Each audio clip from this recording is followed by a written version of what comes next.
কুরআনে কারীমের মধ্যে আল্লাহ তাআলা বলতেছেন, ইয়াউমা লা ইয়ানফা'ু মালুন ওয়ালা বানুন ইল্লা মান আতাল্লাহ বিকলবিন সালিম।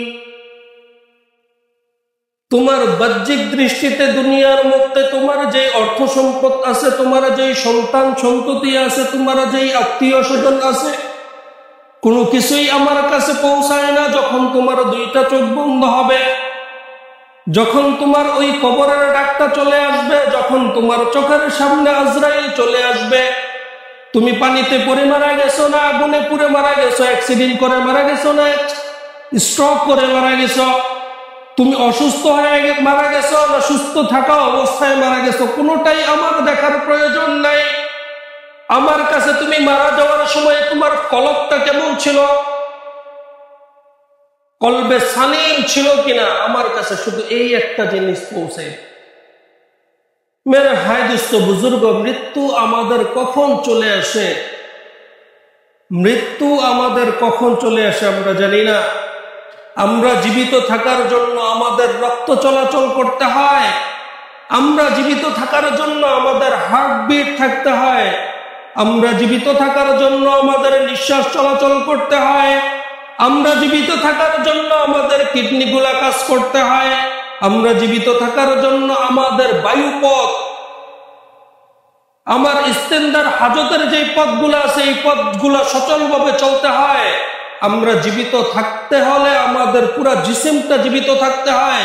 আর মৃত্যুবরণ করার জন্য এতগুলা রাস্তার প্রয়োজন নাই, একটা রাস্তা যদি বন্ধ হয়ে যায় সাথে সাথে আমার আর আপনার মৃত্যু চলে আসবে।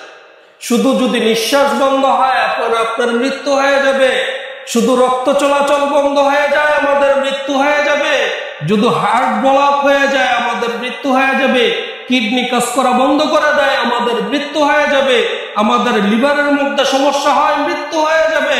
মেরে ভাই দোস্ত বুজুর্গ, দুনিয়াতে চলতে গেলে বেঁচে থাকার জন্য আমাদের অনেক কিছুর প্রয়োজন, কিন্তু মৃত্যুবরণ করার জন্য কোনো কিছুর প্রয়োজন না। একটা রাস্তা বন্ধ হয়ে গেছে, আপনার দুনিয়ার জমিনে জীবিত থাকা অবস্থা বন্ধ হয়ে যাবে।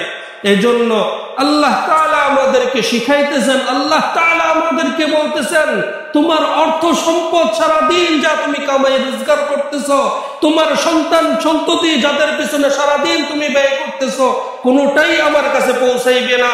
আমার কাছে পৌঁছাইবে তো শুধু পৌঁছাইবে তোমার কলবে সালিম, তোমার কলবটা আমার কাছে পৌঁছাইবে। অতএব এজন্য আমাদের কলবটাকে পরিশুদ্ধ করতে হবে, রোগ থেকে নিরাপদে রাখতে হবে। আমাদের কলবির অনেকগুলা রোগ আছে, এর মধ্যে বড় বড় উলামায়ে কেরাম 10টা রোগের কথা আমাদেরকে বলেছেন।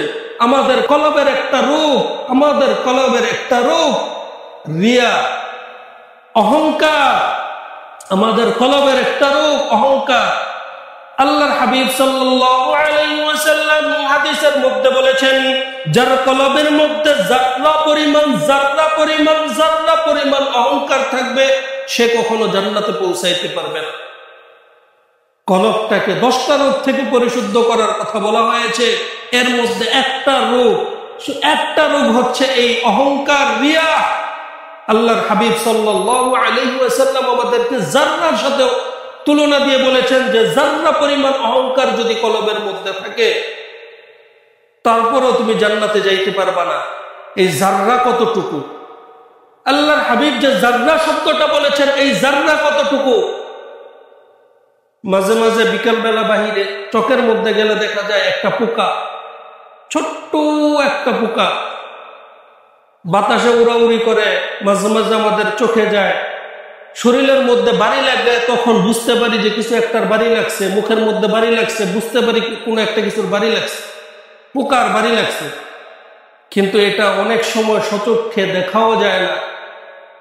এই যে ছোট্ট পোকা, এই ছোট্ট পোকাটাকে আপনি 32টা ভাগ করার পরে একটা ভাগ যতটুকু হয়, জাররার পরিমাণ হচ্ছে এতটুকু। মেরে ভাই দোস্ত বুজুর্গ, এই জাররা পরিমাণ অহংকারও যদি কারো কলবের মধ্যে থাকে, এই জাররা পরিমাণ অহংকার যদি কারো কলবের মধ্যে থাকে, সে কখনো জান্নাতে যাইতে পারবে না। এজন্য উলামায়ে কেরাম আপনাদেরকে বলে যে কলবটাকে পরিশুদ্ধ করেন, কলবটাকে অসুস্থতা থেকে পরিশুদ্ধ করেন। 10টা রোগ আমাদের রয়েছে, কলবি রোগ আমাদের কলবের মধ্যে রয়েছে। এই 10টা রোগ থেকে আমাদেরকে পরিশুদ্ধ হতে হবে। অহংকার, কত ধরনের অহংকার হয়।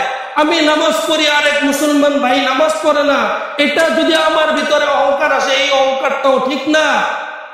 আমার কাছে অর্থ সম্পদ আছে, আমার পাশের এক মুসলমান ভাইয়ের অর্থ সম্পদ কম, আমি দেখতে অনেক সুন্দর, আমার পাশের মুসলমান ভাই অথবা বোন আমার থেকে দেখতে নিম্নমান, একটু অসুন্দর। এই যে অহংকার গুলো আসতেছে, এই অহংকার যদি যারা পরিমাণ অহংকার কারো কলবের মধ্যে থাকে, কখনো জান্নাতে যাইতে পারবেন না। আমরা জিসমানি ডাক্তার দেখানোর জন্য হাজার হাজার টাকা ব্যয় করি,